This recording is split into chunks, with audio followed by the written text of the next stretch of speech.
Hello and welcome to the Sacral Circle, where we are healing sexual trauma collectively and lovingly. I'm your host, Janie Terrazas, and I'll be interviewing individuals from all walks of life who have faced sexual trauma or abuse in one form or another and triumphed over their adversity.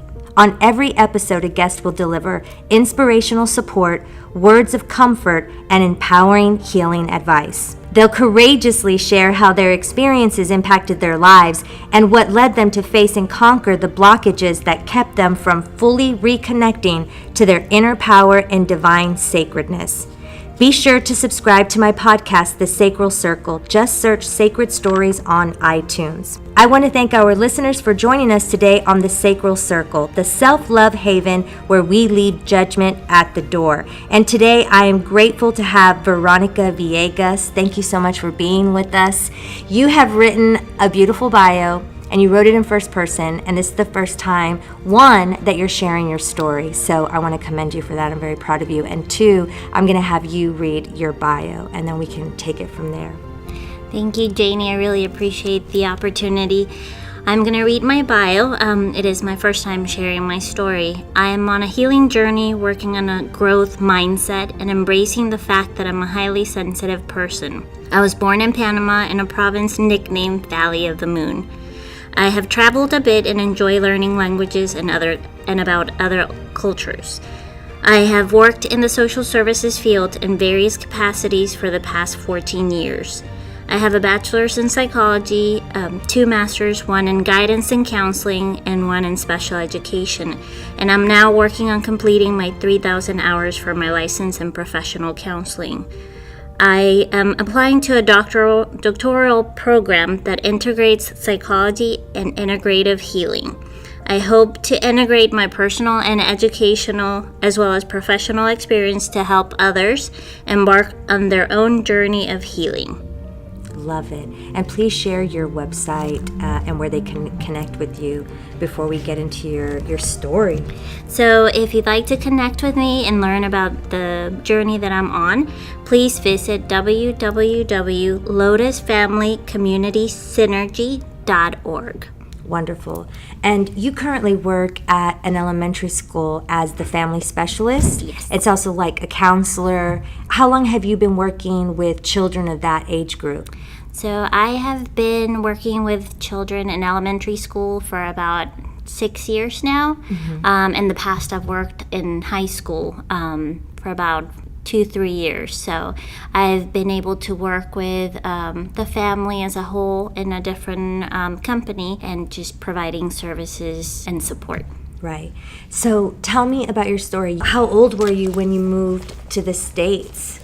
So I was 10 years old when I moved to Houston. I had to learn how to speak English in about a year because we were trying to travel over to Saudi Arabia. So in Saudi, in the international schools, they didn't have the ESL services that they would have here in the States. So that was the motivation for us to stop here and learn the language and then go on. So when did you start to experience, was your trauma something that you suppressed and remembered later in life, or was it something that happened to you young and you always remembered it? It was a bit of both. It happened when I was about 5, and it kept going in, I guess, different levels for a good, I want to say, 12 years, maybe a little less. And was it somebody that was close in your family, part of your family? Okay. It was my mother's now ex-husband, my birth mother. So it was very difficult because it's a small town, and those are things that we really and truly don't usually feel comfortable sharing. It's very taboo and creates a lot of, in general, in any place where you are, it always creates difficulties in the families, but especially in a small town where everybody knows everybody. I have been on a journey to kind of understand the meaning of it, the gift that it offers. It's taken a lot of work, but I'm in a good place now. in a way, I did disassociate from it. I would remember bits and pieces, but I definitely suppressed the bulk of it. Always felt different, kind of in a space where I was worrying about things that adults worry about, where I should have been worrying about kid stuff. Yeah. And Was that because there was extra responsibility on you, or there was something about what was going on at home that was causing you to feel like you had to worry about these extra things? That's a very good question. Through a lot of the work that I've been doing on myself this past 5 years, I have realized that I love my family dearly, but there were some challenges with a lot of mental health challenges. And so again, being from a small town, we don't really talk about mental health, depression, anxiety, any of those things. So, and unfortunately there was a lot of dysfunction in the family dynamics. So this was going on with your stepfather, not your blood father, right? No. And I never got to the point of calling him that.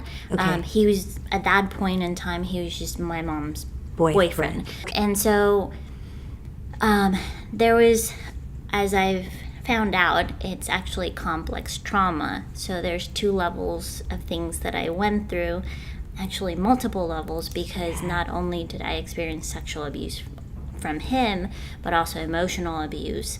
And then I reached out to my adopted mother, which is my birth mother's sister, to help, because at that point in time I just felt like I had to get out. Yeah. So that at the situation. time when you reached out to your aunt, who became your adoptive mom, your blood mother had custody of you. Yes. And so when you were talking about emotional abuse, and I mean obviously mental abuse too, was that coming from your mother, you're saying? No, Okay. not at all. Okay. She was the reason why I'm the way that I am, and that I've been able to overcome the things that I have experienced is because of her, and because she set that foundation when I was little to be very loving, to be very faithful, and to be hardworking. And regardless of what came in front of us, that we were going to just reach forward, we always had the luck of finding really, really amazing people that helped us in our path. And so that was one of the foundations that I had in my life, that to have that faith that I didn't need to give up, because someone was gonna come and help me, and that I could overcome those things. So she has been a lifesaver. Unfortunately, for a period of time, with some of the things that happened, unfortunately my adopted mom created that gap of communication, and so there was a lot of difficulties, but thankfully she's come back to my life, and she's amazing. Does she know, because you said this was happening for you for 12 years, how long was she with them? So let's say I came back to Panama at age 15. Well, I went back several times, and it was always very difficult because I wanted to visit her, but she was living with him and I hadn't told her about it. And so it was always that resentment of having to go visit and having to go through the whole ordeal, because at that point in time when I would go back and visit, it was just the emotional abuse. He would taunt me, but it broke my heart because I couldn't say anything to her, because he had conditioned me to think that if I said something, I would break her heart and just make her unhappy. And I didn't want to do that. Of course. So how old were you when you did tell her, and how did that go over? Quite honestly, with the few things that I remembered, I actually told her when I was 18. Okay. I came back to visit my grandmother, and it just kind of came up in conversation. Or a little bit older actually, because I had already been in college for about a year. In college, I had some experiences, and unfortunately, that led to another experience of Sexual assault, sexual harassment, or actual like rape in college? I'm still processing that because Okay. I don't know what name to call it. It was a couple of friends. We were hanging out. Everybody was drinking, and we were not in our right mind. So Right. I have a hard time putting a name on it, but it did prompt some of the other memories to come up. And then I also at that time met a friend in college who had had sexual abuse in infancy. So we started talking about it and realized, oh my gosh, someone else has gone through this, someone understands me. And so that's when I first reached out to the counselor on campus to start processing. So I've been reaching out for help since 2001, but it always was going in for 2-3 sessions, and then when I got into the thick of it, always finding a reason to not go back. It was too far away. I didn't like that the counselor held me accountable and made me do work. Many excuses. I've been fortunate that the therapist that I have now has been amazing, and it has that combination of being able to hold me accountable and providing those alternative strategies to move forward, but then also in a loving way. Right. And very praising a lot and building my confidence. Along the journey. You're married, correct? Yes.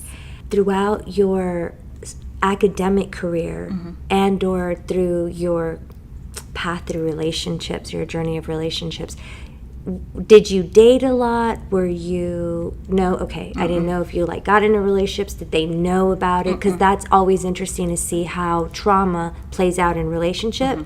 And when somebody is a high achiever like you in academics, having all that trauma tends to create a lot of anxiety, depression, or inability to really be able to focus and concentrate. Yes. So if you don't mind sharing how it sort of impacted you, and did you even know that that's what it was? So I think there's multiple challenges that I noticed. When I moved from Panama, the biggest piece was learning English. In that process, I feel that I enjoy writing, I enjoy learning languages, but I struggle with math. And so I always wonder if it was the trauma that hindered some of that learning those concepts, or it was just that I just didn't have the right supports, and maybe I had a learning disability, but I never had it diagnosed. And I struggle a lot because my adoptive parents had certain goals for me and certain expectations. And that's one of the other pieces that adds a layer of trauma as well, because there was a lot of emotional abuse, and that's still something that I'm working through. We're no longer in contact just because they have decided that they don't want to be part of the therapy sessions, and they think that I'm struggling to get over things. And so that's one of the things that I'm working on, the fact that I'm not gonna get over things. I'm gonna process them, and I'm gonna honor those feelings, because for, I want to say 25 years, 30 years, I always suppressed those feelings. I never really gave myself that space to feel things because I didn't want to make anybody feel uncomfortable. And now I'm realizing that I can express myself, and it's not my responsibility to guess and then set myself and my response to what I think the other person's gonna say. Yes. And that's taken a lot of stress.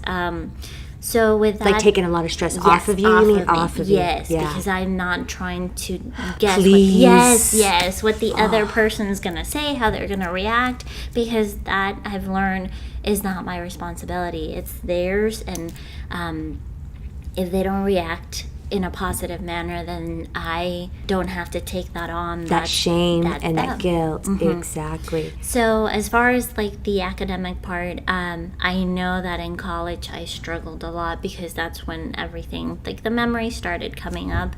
And I kept thinking on the way here that I had many, many, many little angels throughout my life that have helped me. And I'm so thankful because regardless of what was going on, I always had people that just kind of built me up. Like fed into yes, you. That gave me that feeling that I could do it. Yeah. But I feel that my husband is the one that just kind of saved me from going down a path that may not have been the best. When I was in college, I chose to drink to kind of cope with the anxiety and all that was coming up. It's like a numbing. Yes, and to not feel awkward around people, because here I was thinking about all these things and not being able to be fully happy, and I kept seeing everybody else just having the time of their life and enjoying everything, and I was worried about everything and anything. And so with him, I was able to, he held me accountable to go to classes. There was a period of time that I had to move back to Austin with my adoptive parents because they just didn't think it was appropriate for me to stay here. They thought I was making the right decisions, but I think it was a missed opportunity because I was crying out for help. And I think one of the things that kind of hurts even to this day is that I took them with me to the campus counselor or therapist, and that was my way to say, hey, I'm hurting. Yes, I'm hurting. I need you. Yes. And unfortunately, that one didn't work out.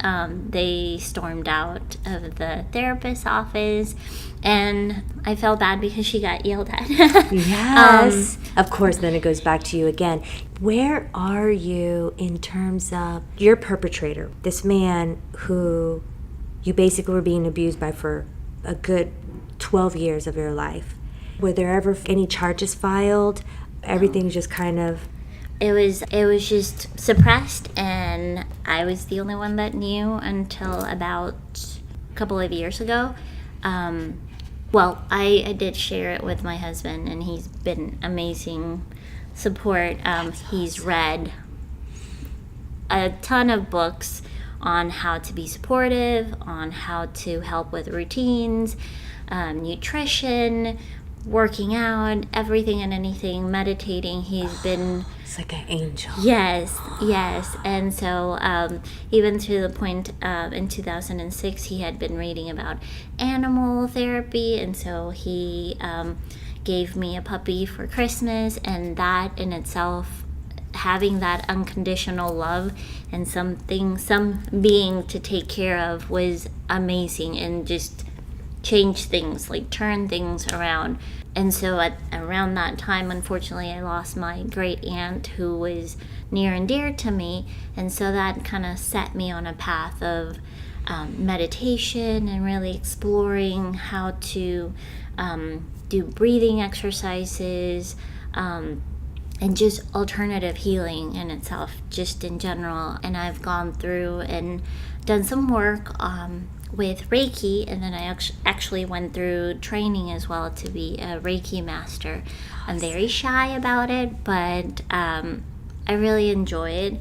And so I think one of the things with going back with the perpetrator, the root of it, I never processed it, and all the diaries that I kept of that time, I actually tore up before we moved to Saudi Arabia. So I think I did it on purpose just so that I wouldn't have access to the information again and go over it again and again. So just put it away, let it go, but not really letting it go. A lot of the times people would say that I would daydream a lot, but it was just basically I didn't have that. I chose to not have that connection with my body, with my feeling, or anything that I needed, because that meant feeling a lot of the trauma.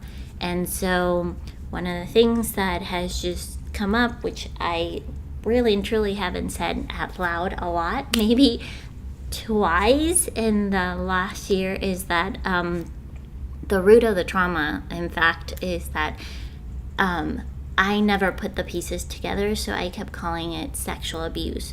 And that was an umbrella that kind of protected me from the truth.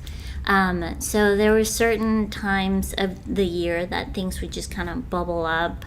And just in general in my life, I just saw everybody else going through things, and they would just kind of take it in stride, and I would just fall apart. Yes, absorb it, and I just didn't know why I was like that. And so the biggest accomplishment for this past year is the fact that I put everything together. I put the pieces together, and I think I had done enough work to feel comfortable, to feel safe in my environment. My husband and I have dated for, I want to say 10, 11 years. We've been married 6 years now. And so he's created this very safe home for me. And we've worked really hard to have very supportive friends and families, and that circle of support with the therapist and with many, many other individuals that are helping me on this journey. And so to piece it together this past summer, when a lot of the memories came back, they started coming back really fast and without notice. So it would just be like you'd be awake during your day, and then all of a sudden it'd be a flashback. And it wasn't so much a flashback of memory, but just feeling in the body.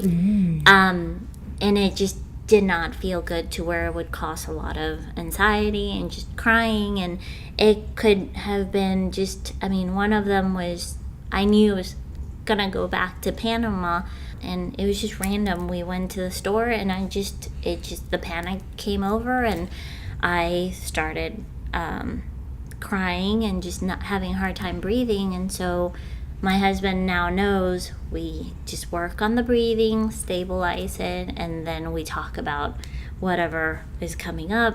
Right. So this past summer, I put it together, and the memories are now clearer. And in fact, what he did, not my husband, but the perpetrator, was actually rape. And so I'm surprised that I haven't had a lot of feeling come up with that, because it's taken a while. It has been very difficult. This past summer was very difficult because that's when we put all the pieces together, and I was very angry, to the point that I wanted to reach out to the legal system in Panama, and I wanted this person to be held accountable, to maybe be responsible for the bills of the therapy and everything that I'm having to go through to not fix it, because I've come to the point, and my husband has helped, that I'm not fixing anything, I'm healing. But it's taken a lot of work, it's taken a lot of effort, a lot of support. And so I'm still working on that anger of, here is this person walking around having a life of his own, and I struggle from day to day. Yes. Daily.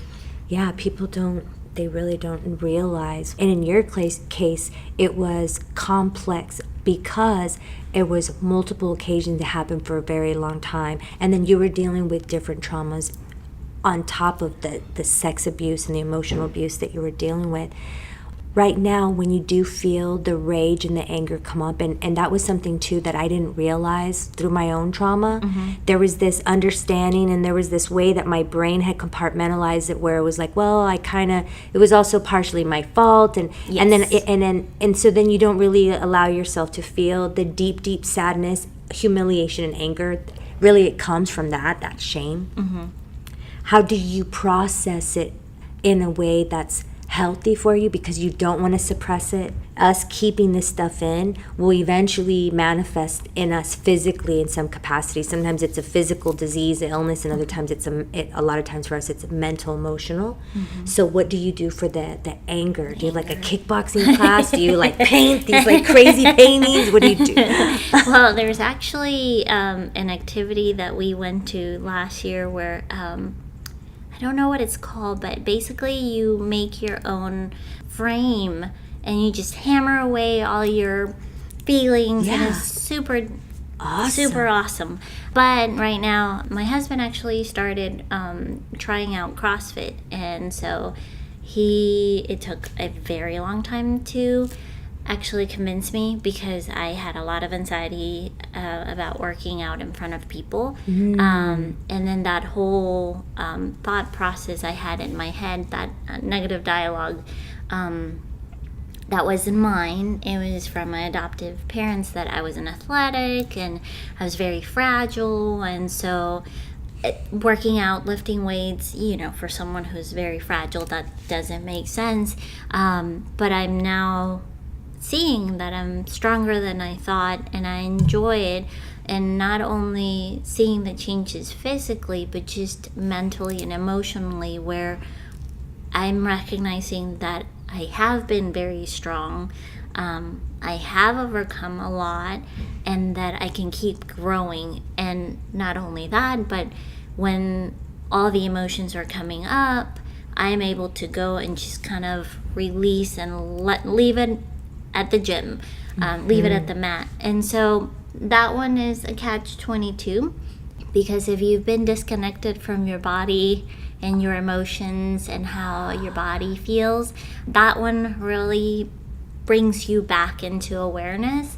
And sometimes when you exercise, things come up. And so that's one of the things that I've had to process, that what's coming up needs to come up. I need to deal with it. I need to honor it. And it's not necessarily the exercise that's making me feel like that, but rather it's loosening up the trauma from my body. And it just, I now have the safe space, the right support. And the understanding. The awareness. Yes. So it's been huge. I know there's times where it just, a lot of the stuff that comes up becomes too overwhelming, and so I do avoid going and working out because it's just too much for me the environment. You have to gauge, like, what's the healing modality for me today. And that's one of the things that it's been interesting to learn, that I've explored all these modalities, and it seems like I have ADHD with them, and I try one thing for a month and then I move on. But now looking back, it's just I've been experimenting to see what fits with me, and realizing the fact through many of the trainings that I've gone to that it's just not one thing. It's gonna be a combination of things. And you're exactly right. It's not about you're gonna do this the whole week. It's just whatever feels right for that day. You then, after exploring all those tools, then you know what would fit best for that day. Exactly. And so it's been really amazing, because not only have I learned from experiencing all these modalities, but I've met so many wonderful people, and it's just amazing. And I find that through all of the pain that we all experience, we then form this sisterhood, this connection, and then being able to take our experience and what we've learned to help us to then be able to share it with others, and that there is hope, and that you don't have to live like that. Exactly. I know a lot of times those of us that go through this, there's an aspect of forgiveness, right?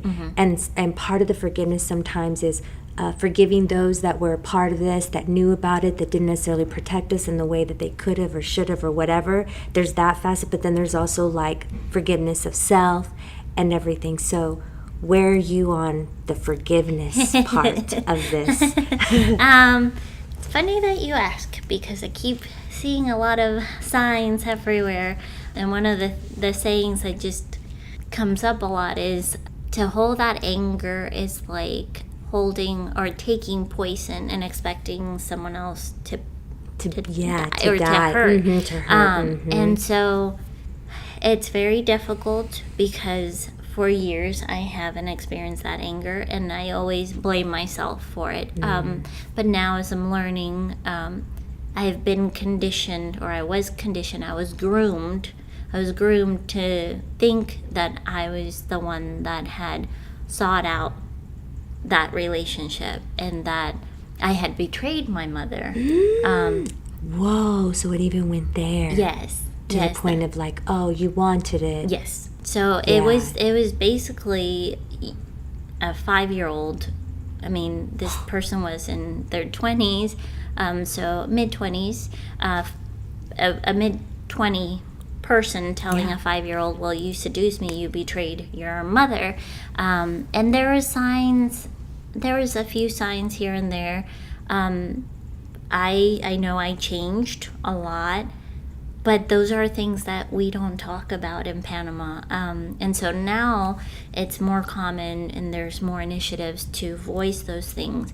At the same time, when I think while I was there, but then even more so after I left, she experienced domestic violence from him. And so coming from a dysfunctional family, seeking to have that family life, that house, that dream, she was more susceptible to the lies that he was selling. And I do remember how it started. I mean, it was so vivid where he, for some reason, started talking about body parts and what they did. And so I found it really odd that you would have that conversation with a 5-year-old, but, I just thought I didn't know any better. I know you don't. Like, there's this piece of us that has this, like, funky feeling, but we're still young and we're not able to really use that part of our brain yet to process. And so that little intuition from that point forward was always kind of denied, or there was always that doubt that was kind of created by him of, no, you don't know what you're feeling. And there was times I wanted to tell my mom, but he always made it seem, you tell her, you're going to break her heart, you're going to devastate her, and then I'm going to have to tell her that you were the one. Did this to me. Yes.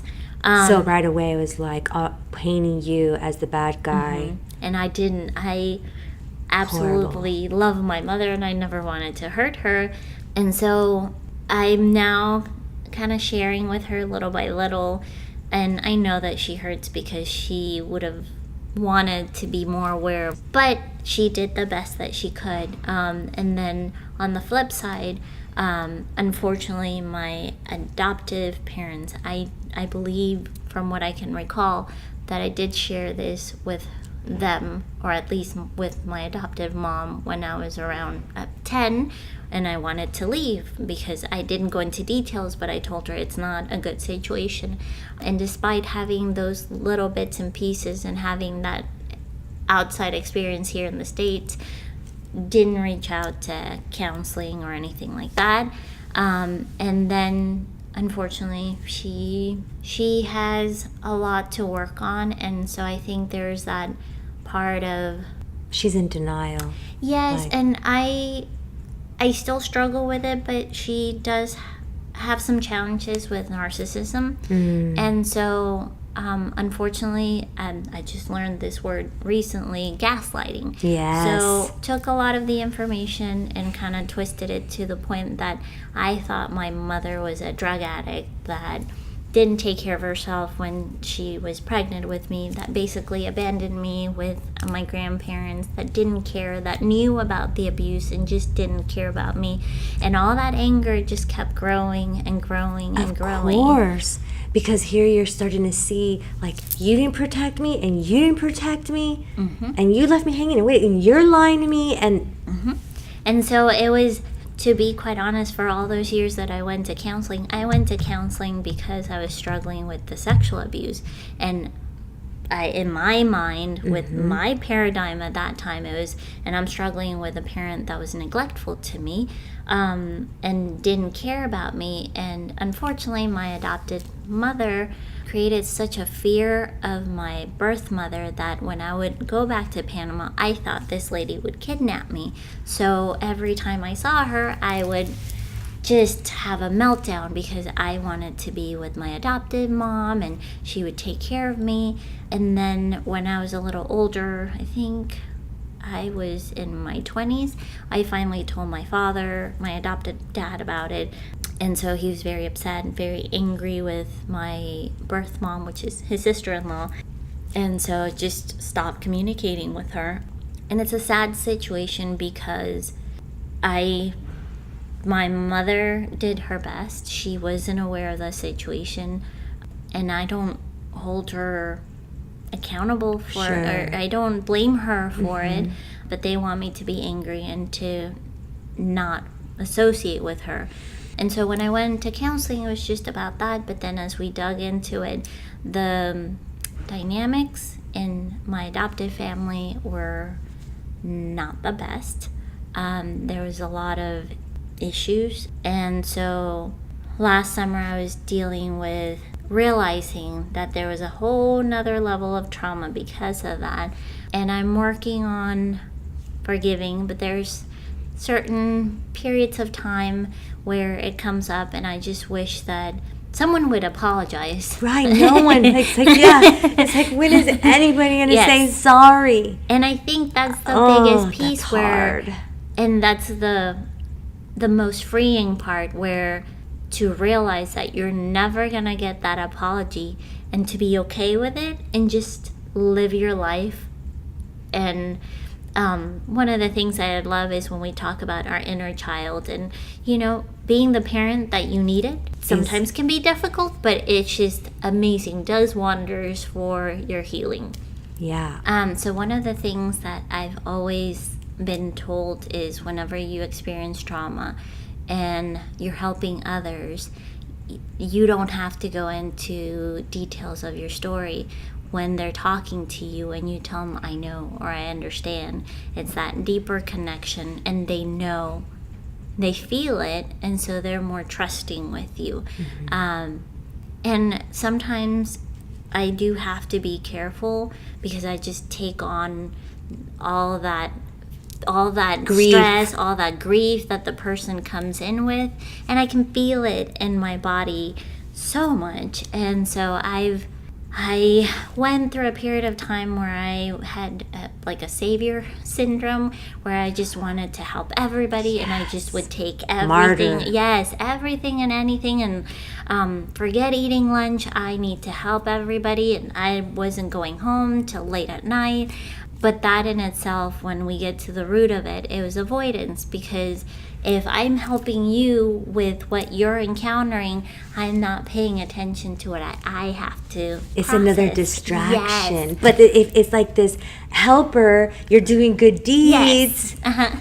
And so nobody can argue with that. I mean, you're doing healthy. amazing things. So, but those are some of the things that I've had to work on, where I love the quote, you don't have to light yourself on fire to light others or warm others. Oh, that's true. You do have to have those healthy boundaries and have those self-care rituals. Yes. So what is one of your self-care rituals? Obviously, you've shared a lot of the different healing modalities that you've used and looked into, but what's kind of like your one, like, just helps you breathe? So I have a couple. So one of the things that I am now trying, whenever I have a stressful day, I go home and I immediately shower and just kind of let the day wash away.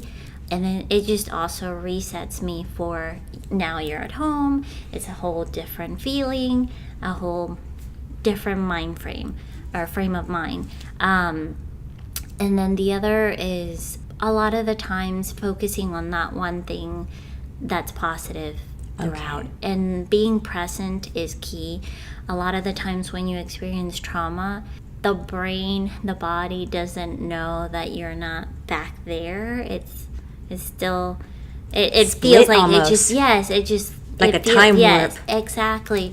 And so having one of the strategies that's helped me a lot that my therapist provided is literally repeating out loud, today is whatever date it is, it's such and such time, I'm at work, and just being able to connect the brain to right now. It's like spatial awareness. Yes. Like environments, Yes. like focus something on the environment to bring mind, body, everything like here. The breathing is absolutely crucial. And that's one of the things that in one of the classes that I took, they shared a strategy of tell me 5 things that you see. Tell me 4 things that you can taste, and then it just goes on to that you can connect the senses to what's around you and ground you.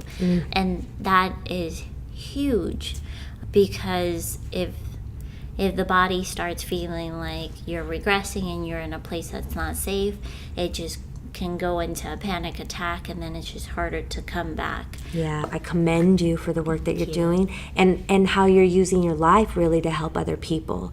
Is there anything else that you'd like to share? So I think one of the hardest lessons that I've had to learn is that healing is not linear. You're gonna have good days, you're gonna have bad days, and you may go through 6 months of having a great time, feeling centered, having those self-care strategies and it being seamless, and then all of a sudden it just knocks you off your feet and you're not able to get Out of bed. Yes. But I think accepting that and being compassionate and kind with yourself and just doing the best that you can for that day is huge. Because a lot of the times we want to be superheroes and we always tell ourselves, well, someone else has it worse, I shouldn't feel that way.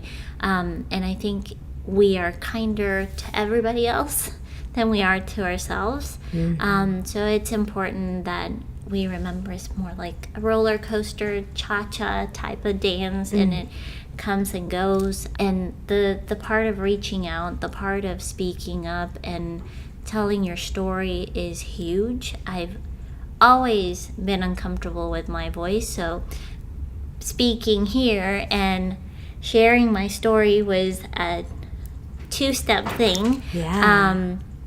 But I think it's just knowing your self-care strategies will help you so that when things start getting out of line, you know what it feels like to be grounded. And so that's a huge kind of warning sign before you get to that huge wake-up call. It's like don't wait till you get to the full-blown red zone. So that's why it's so important for us to reconnect to the body and find these healing modalities that help us relearn what it's saying.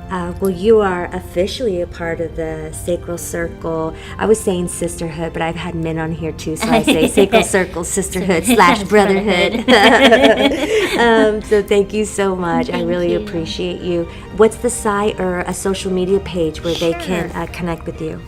So if you'd like to learn a little bit more about what I've studied and the modalities that I've encountered, and just in general, what I can help with, you can go to www.lotusfamilycommunitysynergy, and that's all one whole word, .org. Awesome, thank you. And thank you to our beautiful listeners for tuning in. Be sure to subscribe to the Sacred Stories podcast on iTunes, where you'll find other impactful and inspiring shows. Connect with me via our social media pages. You'll find us at the Sacral Circle. Your shares and likes are greatly appreciated because they help spread the love. If you have any questions about my coaching and healing services, visit JanieTerrazas.com. As we say goodbye, always remember to know your worth and continue to love and value yourself wholeheartedly. Peace be with you.